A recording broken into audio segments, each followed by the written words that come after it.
during the course of that season, I earned the opportunity and the respect of Coach Parcells and befriended a young Bill Belichick and Charlie Weiss and all the guys that were there at the time. The slappies as they'd call them, Charlie, and then down into Paoli and all of the assistant coaches. Remember, Bill was a kid. He was 30-ish at the time. Yeah.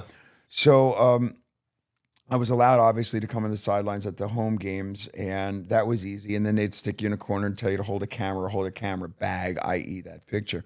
Then I got allowed to come to away games, and then I was allowed to hang out on the bench. And now Phil Simms gets hurt. So this is as the season's going on. Phil gets hurt. Hostetler's coming in. I remember once I was in Dallas at the time. It was a much different era. Players had an 11 o'clock curfew on Saturday nights. Yeah. They could go out. So these guys would go and put as many kinds of alcohol into the tallest glasses humanly possible because by 11 o'clock they had to be back for curfew. Now the rock star's telling them, don't do this. We have to play the Cowboys tomorrow. And we were at a place, Emerson Walls. Remember Emerson Walls? I don't. And he was a Cowboy who was eventually a Giant. Okay, yeah. He had a bar back in Dallas. And so I'm in this bar telling these big men, LT and all these guys, don't drink, and they're laughing at me because I want them to win especially against the Cowboys. So this goes on and on. We get into the playoffs. I'm in San Francisco. I'm on the bench. I'm with the team. I'm allowed to go everywhere. The Giants were supposed to lose that playoff game. We win the game. I'm there in the locker room with the team. This is unbelievably astounding. But I had to earn the respect because at that time there was a guy named MC Hammer. Oh, yeah. Right?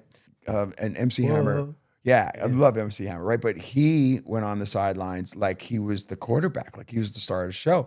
Big sunglasses, big striped pants, doing his dance, distracting everybody. And Jerry Glanville was the head coach at the time.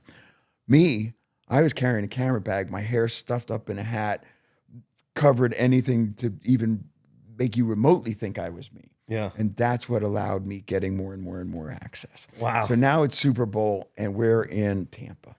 Phil is hurt. It is the first Iraq War. I'm down on the sidelines pregame.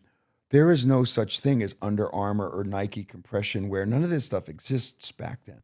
The New York Football Giants are wearing Bon Jovi shirts that say "We Believe" or "We Gotta Believe" on them, with the Super Bowl logo on one shoulder and the Bon Jovi logo on the other shoulder. Wow. That's how I'm in at this point. So I'm down there pregame. Somebody from some government agency comes and says you can't stay on the sideline. Phil Simms comes over and says, his pass is the same as my pass. He is with us. He stays here on the bench. Whatever government agency, they said, I'm sorry, it's the Gulf War. Get the hell off the sideline. Okay, fine. Now I'm crushed, of course, but I go up to the box. I had just left Whitney Houston, who is going to go out and sing the Star Spangled Banner. Yeah. Everybody knows that one, right? In the white, beautiful tracksuit. Killed it. My Jersey girl. Here's a picture of me and Whitney on the sidelines. I dug that up to show you. Oh my God. So 2 kids You see that? hanging out. We'll get you the pictures because there's me and Whitney. Just honestly, she was great in every way. She was amazing. And I have to go up to a box, and they put me in this box. In the third quarter, we're down. The Giants are losing. Somebody comes upstairs and says, they want you down on the field. And I'm like, they want me down on the field. And my wife says, go. I felt a little bad. I was like, well, you got to stay up. And she's like, what are you, crazy? Go. So I go down, quietly hung around the third quarter around Mike Lombardi and all of these photographers and the staff. And now it's late in the fourth quarter and the kick, right? And so I get down to the sideline and those plastic satellite dish things, some guy from the network literally grabs me, throws me on the ground, says, hold this.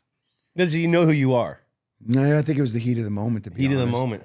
And I'm holding the disc for reception as Norwood goes out to kick. Goes wide right. I, like everyone else, run out onto the field at the Super Bowl. Grass stains on my pants to prove it. Wide right, Giants win. We run back into the locker room.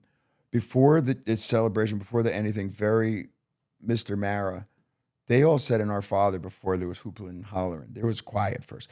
And Mr. Young was at the door, George Young, and he looks, he sees me, he goes, get in here. And so I was in the locker room with the boys during the Our Father before the hoopla happens. Then we're sitting like on the bench in the locker room. Oh my gosh. So there's Sean Landetta who introduced me, Yeah, and yeah, that's fun. Matty Barr, the place kicker. So that was the only picture I had was with those two guys. But this is in the locker room at the Super Bowl. So special game, yeah, for all those reasons.